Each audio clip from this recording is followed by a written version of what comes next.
अस्सलाम वालेकुम उस्मान। इजिप्शियन हायरोग्लिफ सीखते हुए अभी हम लोगों का डे 27 है, समझ लें एपिसोड 27 है। और एज़ यूजुअल इसमें कुछ डिटर्मिनेटिव्स हैं जो मैं आप लोगों के साथ शेयर कर लूँगा। ये पहला सिंबल आप लोग देख लें, इसे हम लोग पढ़ लेंगे नेचर की तरह। और ये डिटर्मिनेटिव है देवताओं का, उस वक़्त जो उन्होंने देवता बना रखे होंगे। अगर कहीं पे ये सिंबल नज़र आएगा तो आप लोग समझ सकते हैं कि किसी देवता के रिलेटेड की बात हो रही है।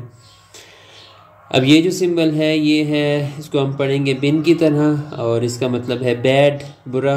और ये डिटर्मिनेटिव है मुख्तलिफ़ लफ्ज़ों का, स्पेशली आप लोग कह सकते हैं नेगेटिविटी या स्मॉल या बैड के लिए ये सिंबल यूज़ हो जाएगा। अगर आप लोगों को कहीं पे ये सिंबल नज़र आता है तो आप लोग अंदाज़ा लगा सकते हैं कि नेगेटिविटी की बात हो रही है या स्मॉल की बात हो रही है।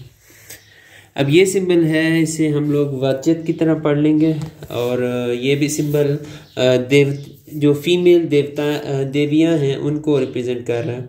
तो ये उन सिंबल्स में आप लोग देख सकते हैं।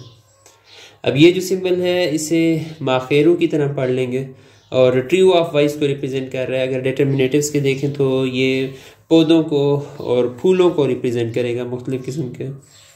और फाइनली ये इरिगेशन कैनाल को रिप्रेजेंट करता हुआ सिंबल है। आप लोग कह सकते हैं किसी खेत को, फार्म लैंड को अगर किसी जगह पे रिप्रेजेंट करना है तो ये सिंबल आप लोगों को उसके साथ नज़र आएगा। तो ये थे कुछ सिंबल्स इजिप्शियन हायरोग्लिफ्स में। फिर मिलते हैं इंशाल्लाह नेक्स्ट टाइम पे। जज़ाकुमुल्लाह खैर।